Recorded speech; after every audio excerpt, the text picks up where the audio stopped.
আল্লাহ সুবহানাহু ওয়া তাআলা আমাদের জীবনের প্রধান প্রধান যে সমস্যাগুলো আছে, যে সমস্যাগুলোকে আমরা আমাদের জীবনে প্রতিনিয়ত ফেস করে থাকি, এসব মৌলিক এবং প্রধান প্রধান সমস্যার সমাধান আল্লাহ সুবহানাহু ওয়া তাআলা রেখেছেন যেই আমলের মধ্যে, সেটিকে বলা হয় ইস্তেগফার। এবং শুধু সমস্যার সমাধান নয়, আল্লাহ সুবহানাহু ওয়া তাআলা আমাদেরকে অত্যন্ত আকর্ষণীয় কয়েকটি পুরস্কার দান করবেন যে আমলের মাধ্যমে, সেটি হলো ইস্তেগফার। সূরা নূহ যদি আমরা তেলাওয়াত করি দেখতে পাবো আল্লাহ সুবহানাহু ওয়া তাআলা আল্লাহর নবী নূহ আলাইহিস সালামের একটি বক্তব্য তিনি কোট করে বলছেন, নূহ আলাইহিস সালাম তার জাতিকে লক্ষ্য করে বলেছিলেন, ফাকুলতু ইস্তাগফিরু রাব্বাকুম ইন্নাহু কানা গাফফারা। অর্থাৎ আল্লাহর নবী নূহ আলাইহিস সালাম তার জাতিকে লক্ষ্য করে বলেছিলেন যে তোমরা ইস্তেগফার করো, তোমাদের রবের কাছে তোমরা ক্ষমা প্রার্থনা করো, মাপ চাও, তাতে কি হবে, কি লাভ হবে? নাম্বার 1, ইন্নাহু কানা গাফফারা, নিঃসন্দেহে তিনি ক্ষমাশীল, তোমাদেরকে ক্ষমা করবেন। প্রিয় বন্ধু, একজন মুমিনের জীবনে যত সমস্যা আছে তার মধ্যে সবচেয়ে বড় সমস্যা, সবচেয়ে বড় প্রধান সমস্যা হলো যে তিনি আল্লাহর কাছে অপরাধী হয়ে আছেন। আল্লাহর কাছে অপরাধী হয়ে থাকার কারণে তার দুনিয়ার জীবনে সুখ শান্তির কমতি এবং ঘাটতি তিনি অনুভব করবেন এবং আখিরাতের জীবনের অশান্তি তো রয়েই গেছে। অতএব এই প্রধান সমস্যা যেটি, সেটি আল্লাহ তাআলা দূর করবেন, অর্থাৎ আমরা ক্ষমা পেয়ে যাব। নাম্বার 2, আল্লাহ সুবহানাহু ওয়া তাআলা পরবর্তী আয়াতে নূহ আলাইহিস সালামের জাতিকে লক্ষ্য করে তার ইস্তেগফারের বিনিময়ে আল্লাহর পক্ষ থেকে ঘোষিত সেই পুরস্কার বা সমস্যার সমাধানের কথা আল্লাহ তাআলা বলেন। কি সেটা? সেটা হলো আল্লাহ সুবহানাহু ওয়া তাআলা বলেন যে ফাকুলতু ইস্তাগফিরু রাব্বাকুম ইন্নাহু কানা গাফফারা ইউরসিলিস সামাআ আলাইকুম মিদরারা। আল্লাহ সুবহানাহু ওয়া তাআলা ইস্তেগফার করলে কি হবে? অনাবৃষ্টির সমস্যা দূর করে দিবেন। আল্লাহ তাআলা রহমতের বৃষ্টি জনপদে বেশি বেশি নাজিল করবেন যদি তারা ইস্তেগফার করে। নাম্বার 3, ওয়ায়ুমদিদকুম বিআমওয়ালিন ওয়া বানিন। যাদের সম্পদের অভাব, দারিদ্রতা, আজ আমাদের অনেকেরই অর্থের অভাব, এটি বড় একটা সমস্যা জীবনের। প্রিয় বন্ধু, সেই সমস্যার সমাধান আল্লাহ সুবহানাহু ওয়া তাআলা রেখেছেন ইস্তেগফারের মধ্যে। আমরা যদি ইস্তেগফার করি, আল্লাহ তাআলা বলেন ওয়ায়ুমদিদকুম বিআমওয়াল, শুধু সম্পদ দিবেন না, এমন সম্পদ দিবেন যেটি আমাদেরকে শক্তিশালী করে, যেটি আমাদেরকে সমৃদ্ধ করে, যেটি আমাদেরকে আমাদের হাতকে মজবুত করে, অর্থাৎ কাজের সম্পদ, বরকতের সম্পদ আল্লাহ তাআলা দান করবেন। ওয়া বানিন, অনেকেরই সন্তানহীনতার সমস্যা আছে, সম্পদ আছে কিন্তু সন্তান নাই। আল্লাহ সুবহানাহু ওয়া তাআলা সন্তানহীনতার সমস্যা দূর করে দিবেন। নিঃসন্তান থাকার যে সমস্যা, সেটি আল্লাহ তাআলা দূর করবেন ইস্তেগফারের মাধ্যমে। অতএব যদি কেউ ইস্তেগফার করে, আল্লাহ তাআলা তাকে সন্তান দান করবেন। হাসান বসরি রাহমাতুল্লাহর কাছে কেউ যদি সন্তানহীনতার অভিযোগ নিয়ে আসতো, তিনি বলতেন ইস্তেগফার করো। আমাদের আজকাল সন্তান না হলে আমরা কত আমল খুঁজে বেড়াই, আমল হাতের কাছেই রয়ে গেছে, সেটা হলো আপনি ইস্তেগফার করেন। শুধু সন্তান নয়, আল্লাহ তাআলা এমন সন্তান দিবেন যে সন্তান আপনাকে শক্তিশালী করবে। আল্লাহ বলেন ওয়ায়ুমদিদকুম বিআমওয়াল ওয়া বানিন, আল্লাহ তাআলা সম্পদ এবং সন্তান দিয়ে তোমাদেরকে শক্তিশালী করবেন, সমৃদ্ধ করবেন, সহযোগিতা করবেন, সাহায্য করবেন। অর্থাৎ যে সন্তান, যে সম্পদ আমাদের কাজে আসবে, যেটি আমাদের হাতকে শক্তিশালী করবে, আমাদেরকে দুর্বল করবে না। প্রিয় বন্ধু, ইস্তেগফারের মাধ্যমে আমরা প্রধান গুরুত্বপূর্ণ 3টি সমস্যার সমাধান এখানে পেয়ে যাচ্ছি। প্রথমত, আল্লাহ তাআলা আমাদেরকে মাফ করবেন, ক্ষমা পেয়ে যাব।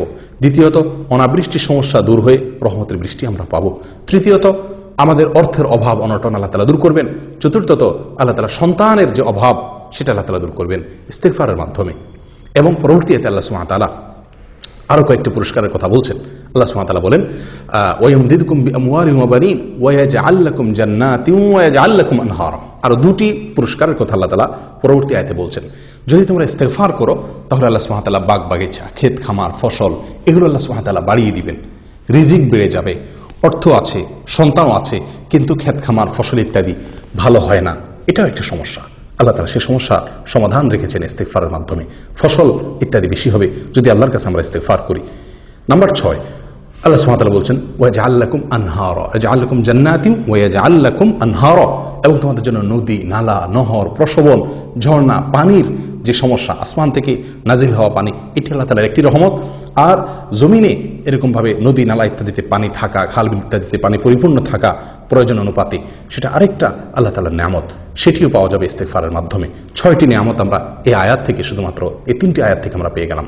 প্রিয় বন্ধু, ইস্তেগফারের মাধ্যমে আরো একটি জীবনের বড় সমস্যার সমাধান আল্লাহ তাআলা রেখেছেন, সেটি হলো বিপদ আপদ, মুসিবত।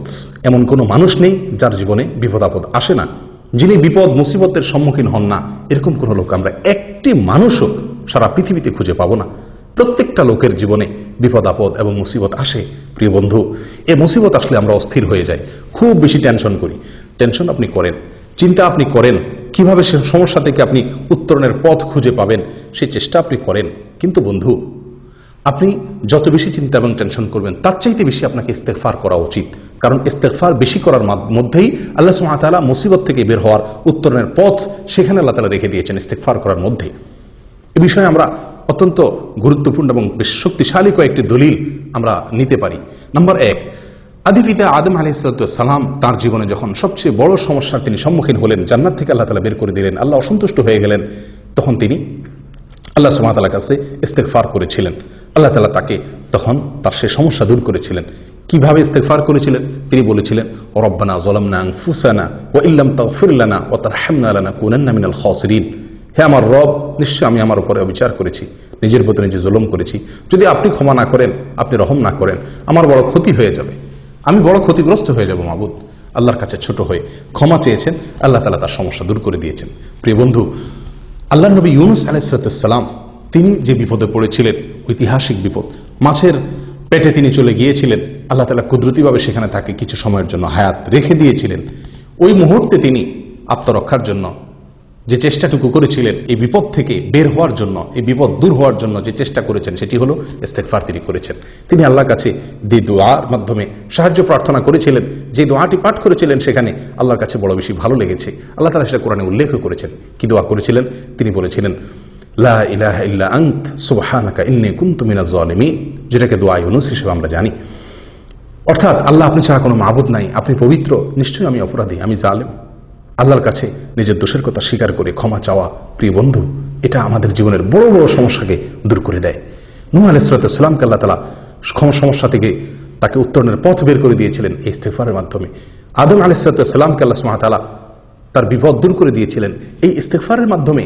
আমাদের নবী সাল্লাল্লাহু আলাইহি সাল্লাম বলেছিলেন, কালিমাতু আখি জিন্নুন, আমার ভাই জিন্নুনের যে বাক্য, লা ইলাহা ইল্লা আনতা সুবহানাকা ইন্নী কুনতু মিনাজ জালিমিন, এটাকে তোমরা আঁকড়ে ধরো, বলো, তাহলে কি হবে? আল্লাহ তাআলা তোমাদের বিপদ আপদ দূর করে দিবেন। প্রিয় বন্ধু, কোরআনে কারিমে এই আয়াতটি, এই দোয়াটি, ইউনুস আলাইহিস সালামের এই দোয়াটি উল্লেখ করার পর আল্লাহ সুবহানাহু ওয়া তাআলা বলেন, ওয়া কাযালিকা নুনজিল মুমিনিন, আমি যেভাবে এই দোয়ার মাধ্যমে, ইস্তেগফারের মাধ্যমে আমার নবী ইউনুসকে বিপদ থেকে আমি মুক্ত করেছিলাম, ঠিক একইভাবে, একই পদ্ধতিতে আমি ইমানদারদেরকেও এই সমস্যা থেকে আমি বের হওয়ার, যে কোনো বিপদাপদ থেকে বের হওয়ার পথ দেখাবো এই দোয়ার মাধ্যমে, অর্থাৎ ইস্তেগফারের মাধ্যমে। প্রিয় বন্ধু, এছাড়াও নবী সাল্লাল্লাহু আলাইহি ওয়াসাল্লামের একটি বিখ্যাত হাদিস আছে, যে হাদিসের সনদ বা তার সূত্র নিয়ে মুহাদ্দিসিন ইকরামের অনেকেই প্রশ্ন তুলেছেন, কিন্তু তার যে মর্ম, সেটা যে বিশুদ্ধ, এটা নিয়ে কারোর কোনো সন্দেহ নেই। হাদিসটি হলো, মান লাজিমাল ইস্তেগফার, যে ব্যক্তি ইস্তেগফারকে আঁকড়ে ধরবে, সব সময় ইস্তেগফার পড়বে, শুধু এক দুইবার পড়বে তা নয়, এটাকে আঁকড়ে ধরবে, পড়তেই থাকবে। অন্য বর্ণনা আছে, মান কাসসারাল ইস্তেগফার, যে ব্যক্তি বেশি বেশি ইস্তেগফার করবে, আল্লাহ সুবহানাহু ওয়া তাআলা তাকে কি দিবেন? আল্লাহ সুবহানাহু ওয়া তাআলা তাকে জাআলাল্লাহু লাহু মিন কুল্লি হাম্মিন ফারাজা, যেই কোনো মুসিবত বিপদ থেকে আল্লাহ তাআলা তাকে সমাধানের পথ দেখাবেন, সমাধানের পথ সে পাবে। ওমিন কুল্লি যিকিন মাখরাজা, যে কোনো সংকীর্ণতায়, কুণ্ঠাসময় পরিস্থিতি তিনি পড়ে গেলে আল্লাহ সুবহানাহু ওয়া তাআলা তার জন্য বের হওয়ার, উত্তরণের পথ তাকে আবিষ্কার করে দিবেন কুদরতিভাবে, যদি সে ইস্তেগফারকে কন্টিনিউ করে। প্রিয় বন্ধু, তাহলে বুঝতে পারলাম নূহ আলাইহিস সালামের ঘটনা থেকে, আদম আলাইহিস সালামের ঘটনা থেকে, নবী সাল্লাল্লাহু আলাইহি ওয়াসাল্লামের এই হাদিস থেকে, এবং আরও এ জাতীয় বহু বর্ণনা আছে যেগুলোর খোলাসা এই, যে আমরা যদি ইস্তেগফারকে নিয়মিত করি, ইস্তেগফারকে যদি আমরা আমাদের জীবনের অংশ বানিয়ে নিই, আমরা সবসময় মুখে অবসর সময়ে যখনই সুযোগ পাবো ইস্তেগফার করতে থাকবো, তখনই কি হবে? আমরা, আল্লাহ সুবহানাহু ওয়া তাআলা আমাদেরকে বিপদ থেকে দূর করবেন। আপনি কোনো মুসিবতে পড়ে গেছেন, কোনো বিপদে পড়ে গেছেন, প্রিয় বন্ধু, সর্বপ্রথম যে কাজটি করা দরকার, ইস্তেগফার শুরু করা দরকার। ইস্তেগফার করতে থাকুন, ইস্তেগফার করতে থাকুন, ইনশাআল্লাহ আল্লাহ তাআলা আপনাকে বিপদ থেকে বের হওয়ার একটা পথ দেখিয়ে দিবেন। প্রিয় বন্ধু, এটি একটি বিরাট বড় একটা সমস্যার সমাধান, জীবনের যে কোনো বিপদের সমাধান রয়ে গেছে ইস্তেগফারের মধ্যে। 7 নম্বর চলে গেল। 8 নম্বর হলো, আল্লাহ তাআলার আযাব এবং গজব আমাদের উপরে আসবে না যদি আমরা ইস্তেগফার করি। ইস্তেগফারের মাধ্যমে আল্লাহ সুবহানাহু ওয়া তাআলা তার বান্দাদেরকে আসমানি যে আযাব, আসমানি যে গজব, সেই গজব থেকে আল্লাহ সুবহানাহু ওয়া তাআলা রক্ষা করে থাকেন। আল্লাহ সুবহানাহু ওয়া তাআলা বলেন, মা কানাল্লাহু লিউআযিবাহুম ওয়া আনতা ফীহিম, হে রাসূল, আপনি যদি তাদের মাঝে অবস্থান করেন তাহলে আমি সেখানে আযাব পাঠাবো না। আল্লাহ তাআলা কোনো নবী উপস্থিত থাকলে সেখানে আল্লাহর গজব বা আযাব পাঠান না। লূত আলাইহিস সালামের জাতির উপর আল্লাহর আযাব এসেছিল, আল্লাহ তাআলা তার আগে তাকে সরিয়ে নিয়েছিলেন। এরকমভাবে নূহ আলাইহিস সালামের উপর আল্লাহর আযাব এসেছিল জাতির উপরে, আল্লাহ তাআলা তার আগে নূহ আলাইহিস সালামকে কিস্তিতে উঠায় তাকে রক্ষা করেছিলেন। ঠিক একইভাবে আল্লাহ সুবহানাহু ওয়া তাআলা বলছেন, হে রাসূল, আপনার থাকা অবস্থাতে আমি সেখানে আমার আযাব প্রেরণ করব না। অর্থাৎ নিরাপত্তা তারা অর্জন করবে যদি আপনি সেখানে থাকেন। অর্থাৎ নবী সাল্লাল্লাহু আলাইহি সাল্লামের উপস্থিতি এটা নিরাপত্তার একটি কারণ। প্রিয় বন্ধু, আমরা সকলে জানি আজ আমাদের মাঝে নবী সাল্লাল্লাহু আলাইহি সাল্লাম নেই, অতএব নিরাপত্তার এই কারণটি আমাদের মাঝে নেই। অতএব এই উপায়ের মাধ্যমে আমরা আল্লাহ সুবহানাহু ওয়া তাআলার গজব বা আযাব থেকে নিরাপত্তা লাভ করার সুযোগটা আর এখন নেই। কিন্তু আয়াতের পরের অংশ আমাদের জন্য শুভ সংবাদ বহন করছে। সেটি হলো আল্লাহ সুবহানাহু ওয়া তাআলা বলেন, ওমা কানা আল্লাহু মুআযযিবাহুম ওয়া হুম ইস্তাগফিরুন। আর যদি তারা ইস্তেগফার করে, কোনো জাতি কোনো সম্প্রদায়ের লোকরা যদি ইস্তেগফারে মশগুল থাকে, ইস্তেগফারে লিপ্ত থাকে, তবুও আল্লাহ সুবহানাহু ওয়া তাআলা তাদের উপরে আল্লাহর আযাব এবং গজব নাজিল করবেন না। প্রিয় বন্ধু, আল্লাহর আযাব গজব থেকে নিরাপত্তা লাভ করার দ্বিতীয় যে উপায়টি সেটি এখনো আছে, সেটি ভ্যালিড আছে, সেটি হলো ইস্তেগফার করা। ইস্তেগফার করলে আল্লাহর আযাব এবং গজব থেকে আমরা নিরাপদ থাকতে পারবো। প্রিয় বন্ধু, 8টি বড় বড় সমস্যার সমাধান আল্লাহ সুবহানাহু ওয়া তাআলা রেখেছেন এই ইস্তেগফারের মাধ্যমে। 9 নম্বর হলো একটি সারপ্রাইজ পুরস্কার। একটি সারপ্রাইজ পুরস্কার আল্লাহ সুবহানাহু ওয়া তাআলা আমাদেরকে দিবেন ইস্তেগফারের মাধ্যমে। সেটি হলো এমনভাবে আল্লাহ সুবহানাহু ওয়া তাআলা রিজিক দিবেন যে যেখান থেকে রিজিক এসে আমাদেরকে রীতিমতো সারপ্রাইজড করে দিবে, যে রিজিক আমাদেরকে এরকমভাবে চমকায় দিবে, এরকম রিজিক আল্লাহ সুবহানাহু ওয়া তাআলা দিবেন। কল্পনাতীত উৎস থেকে আল্লাহ তাআলা আমাদেরকে রিজিক দিবেন। এই জন্য হাদিসের যে হাদিসটি একটু আগে বলছিলাম তার শেষ অংশ হলো এরকম, ওয়ারাযাকাহু মিন হাইসু লা ইয়াহতাসিব। যে ব্যক্তি সবসময় ইস্তেগফার করবে আল্লাহ তাআলা তাকে এমন জায়গা থেকে রিজিক দিবেন যে সে কল্পনাও করছে না। প্রিয় বন্ধু, আর কি চাই? আল্লাহ তাআলা ক্ষমা করবেন, অনাবৃষ্টির সমস্যা দূর হবে, অর্থের অনটন দূর হবে এবং বরকতময় অর্থ পাওয়া যাবে, সন্তানহীনতার সমস্যা দূর হবে এবং বরকতের সন্তান, যে সন্তান কাজে আসবে সেইটা পাওয়া যাবে, শস্য ফসল ক্ষেত খামার ইত্যাদি ভালো হবে, নহর নদী নালা ইত্যাদিতে পানি পরিপূর্ণ থাকবে, যেটা মানুষের জীবনের জন্য গুরুত্বপূর্ণ বিষয়, বিপদ আপদ মুসিবত দূর হয়ে যাবে যদি ইস্তেগফারকে কন্টিনিউ করা যায়, আল্লাহর আযাব এবং গজব থেকে নিরাপত্তা লাভ করা যাবে এবং সারপ্রাইজের যে পুরস্কার আল্লাহ সুবহানাহু ওয়া তাআলা রেখেছেন সেটা পাওয়া যাবে। প্রিয় বন্ধু, তার চেয়ে বড় কথা আল্লাহ তাআলা ক্ষমা করবেন, মাফ করে দিবেন। 9টি আমাদের জীবনের 8টি বড় বড় সমস্যার সমাধান এবং 9 নম্বর হলো একটি সারপ্রাইজ পুরস্কার। অকল্পনীয় ইস্যু থেকে, উৎস থেকে আল্লাহ তাআলা রিজিক দান করবেন। কিসের মাধ্যমে? ইস্তেগফারের মাধ্যমে। প্রিয় বন্ধু, আসুন সবসময় ইস্তেগফার করতে থাকি। বাসা বাড়িতে কাজের জায়গায় ইস্তেগফার দেয়ালে দেয়ালে লিখে রাখে দিই, যেন দেখে আমার ইস্তেগফার করার কথা স্মরণ হয়, একে অন্যকে স্মরণ করিয়ে দিই, ইস্তেগফার করতে থাকি। ইস্তেগফার মানে হলো আল্লাহর কাছে ক্ষমা প্রার্থনা করা। আল্লাহর কাছে ক্ষমা প্রার্থনা করার জন্য আমি নিজের ভাষা যে কোনোভাবে ক্ষমা চাইতে পারি, আল্লাহ আপনি মাফ করে দিন। তবে হাদিসে কয়েকটি ভাষা আমাদেরকে শিক্ষা দেওয়া আছে, তার ভিতরে সবচেয়ে সহজ, সবচেয়ে সরল ইস্তেগফার হলো, সবচেয়ে ছোট্ট ইস্তেগফার হলো আস্তাগফিরুল্লাহ ওয়া আতুবু ইলাইহি। আল্লাহর কাছে আমি ইস্তেগফার করছি, ক্ষমা চাচ্ছি এবং তার দিকে আমি ফিরে যাচ্ছি। এর বাইরেও অন্যান্য ইস্তেগফার হাদিসের যে সমস্ত ইস্তেগফার বর্ণিত আছে সেগুলো আমরা করতে পারি। আস্তাগফিরুল্লাহাল্লাযী লা ইলাহা ইল্লা হুয়াল হাইয়ুল কাইয়্যুম ওয়া আতুবু ইলাইহি। ওই আল্লাহ যিনি ছাড়া কোনো মাবুদ নেই, আমি তার কাছে ইস্তেগফার করছি, তিনি চিরঞ্জীব, তিনি কাইয়্যুম, এবং তার কাছে আমি প্রত্যাবর্তন করছি। ইস্তেগফারের ভিতরে সবচেয়ে শ্রেষ্ঠ ইস্তেগফার হলো সাইয়্যিদুল ইস্তেগফার। অত্যন্ত মূল্যবান একটি দোয়া, সকাল সন্ধ্যা পড়ার জন্য নবী সাল্লাল্লাহু আলাইহি ওয়াসাল্লাম আমাদেরকে ইরশাদ করেছেন, নসিহত করেছেন। প্রিয় বন্ধু, এটি আমাদের সকলের মুখস্থ থাকা উচিত। সাইয়্যিদুল ইস্তেগফার হলো আল্লাহুম্মা আনতা রাব্বি, হে আল্লাহ আপনি আমার রব, লা ইলাহা ইল্লা আন্ত, আপনি ছাড়া কোনো মাবুদ নাই, খালাকতানি, আপনি আমাকে সৃষ্টি করেছেন, ওয়া আনা আবদুক, আমি আপনার গোলাম, ওয়া আনা আলা আহদিকা ওয়া ওয়াদিকা, আমি আপনার অঙ্গীকার, আপনার ওয়াদা, আলাস্তু বিরব্বিকুম, যে আপনি আমাকে রব হিসাবে স্বীকারোক্তি নিয়েছিলেন সেটার উপরে আমি আছি, এখন আমি স্বীকার করছি।